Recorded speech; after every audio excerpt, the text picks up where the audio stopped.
បាទសូមគោរពជំរាបសួរខ្ញុំបាទឈ្មោះគុណសុនីតំណាងឲ្យក្រុមនិស្សិតដែលកំពុងតែបន្តការសិក្សានៅក្នុងជំនាញវិទ្យាសាស្ត្រចំនួនទី19នៃសាកលវិទ្យាល័យជាតិបាត់ដំបងហើយក៏សូមអនុញ្ញាតគោរពជំរាបសួរដល់លោកគ្រូអ្នកគ្រូសិស្សនិស្សិតជាពិសេសបងប្អូនដែលកំពុងតែទស្សនាវីដេអូនេះតើបងប្អូនទាំងអស់គ្នាធ្លាប់ដែលទទួលទានទៅដោះគោដែរទេហើយបងប្អូនទាំងអស់គ្នាមានដឹងទេថាតើដើម្បីទទួលបានទៅដោះគោ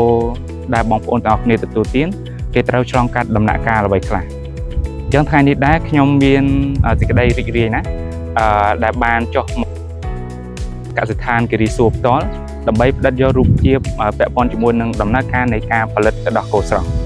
អញ្ចឹងដើម្បីកុំឲ្យខាតពេលវេលាយូរសូមបងប្អូនទាំងអស់គ្នាទៅទស្សនាអំពីដំណើរការនៃការផលិតទៅដោះគោតាំងពីការយកទៅដោះគោពីសត្វរហូតដល់ការកែច្នៃជាផលិតផលសម្រាប់ដើម្បីលក់លើទីផ្សារដូច្នេះយើងអាចចូលទៅក្នុងកសិដ្ឋានទាំងអស់គ្នា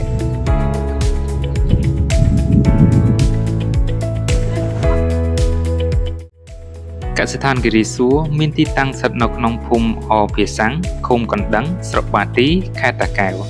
ហើយក៏ជាកសិដ្ឋានចិញ្ចឹមគោយកទៅដោះដ៏ធំមួយនៅក្នុងប្រទេសកម្ពុជាដែលមានផ្ទៃដីប្រមាណ300ហិកតានៅក្នុងកសិដ្ឋាននេះមានគោទៅដោះសរុបប្រមាណ1000ក្បាលដែលក្នុងនោះ550ក្បាលដែលអាចប្រមូលយកផលទៅដោះបានអញ្ចឹងរយៈពេលមួយនេះគឺ45នាទីណាឲ្យវាត្រជាក់សាច់ឲ្យវាមានអារម្មណ៍ស្រស់ស្រាយដល់ទៅដោះបានច្រើនណាមកដល់នេះទេបាទគោទៀត10នាទីបញ្ចូលក្នុង1000កុំព្យូទ័រយើងនេះថាគោយើងមានសុខភាពល្អអូខេចាប់ពី47លីត្រ50លីត្រក្នុងមួយថ្ងៃគឺយើងអត់កាត់ទេអត់ក្តាមយើងប្រើចាក់មួយឆ្នាំ3ដងខ្សែទឹកយើងចាក់មួយឆ្នាំ2ដងហើយរ៉ាប៊ីមួយឆ្នាំ1ដងក្នុងកសិដ្ឋានគិរីសួរអាចប្រមូលផលទៅដោះគោស្រស់បានប្រមាណ10000ទៅ15000លីត្រនៅក្នុងមួយថ្ងៃហ្នឹងគឺតែតទីនោះគឺជាសារធាតុបន្ថែមណាសារធាតុបន្ថែមអត់ទេសារធាតុរ៉ែទេណាអញ្ចឹងយើងដាក់ក្នុងចំណីហើយណាអញ្ចឹងយើងអត់ចាំបាច់ដាក់តាមរោងទៀតទេណាបច្ចុប្បន្ននេះកសិដ្ឋានគិរីសួរមានផលិតផលពីរនៅលើទីផ្សារគឺទឹកដោះគោស្រស់និងយ៉ាអ៊ូដែលផលិតផលទាំងពីរនេះបានឆ្លងកាត់ដំណាក់កាលនៃការកែច្នៃដោយម៉ាស៊ីនដែលមានបច្ចេកវិទ្យាទំនើបពីបរទេសទឹកដោះគោក៏យើងយកមកពីខាង farm ដែលយើង transfer ពី mobile tank ចូលទៅ reception tank ហើយចំណូលរបស់វាគឺ10000លីត្រទាំងពីរយើងមាន chiller ដើម្បីរលាក់សីតុណ្ហភាពក្នុងការ inhibit ពពួក microbial ស្មៅបំភាសាហើយស្មៅទី2ឈ្មោះថា stylo ហើយមួយទៀតគឺយើងដាំពោតការដាំពោតនិងដាំស្មៅ stylo គឺយើងដាំផ្លាស់គ្នានៅក្នុងកសិដ្ឋានគិរីសួរនេះដែរក៏មានដាំដុះនៅប្រភេទវត្ថុធាតុដើមសម្រាប់ធ្វើចំណីមានចំនួន3ដែលមានស្មៅហាំវ៉ាសា stylo និងប្រភេទពូជពោតក្រហមដើម្បីប្រើប្រាស់នៅក្នុងការផ្អាប់ចំណីសម្រាប់ផ្ដល់ឲ្យគោទៅដោះ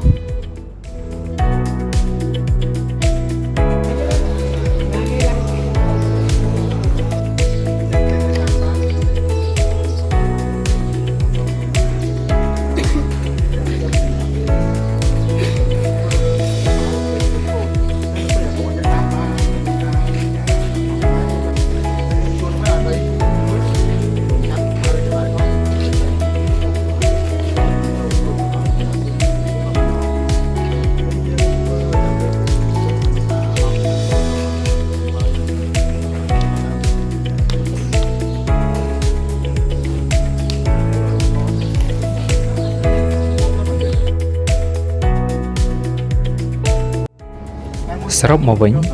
ដើម្បីទទួលបាននូវផលិតផលទៅដោះគោដែលមានគុណភាពគឺគេត្រូវគិតទៅលើកត្តាចំនួន3ពាក់ព័ន្ធជាមួយនឹងបច្ចេកទេសការជ្រើសរើសពូជនិងការផ្ដល់ចំណីជាចុងក្រោយសូមអរគុណដល់លោកគ្រូអ្នកគ្រូសិស្សនិស្សិតនិងបងប្អូនទាំងអស់គ្នាដែលបានទស្សនាវីដេអូនេះតាំងពីដើមរហូតដល់ចប់សូមអរគុណ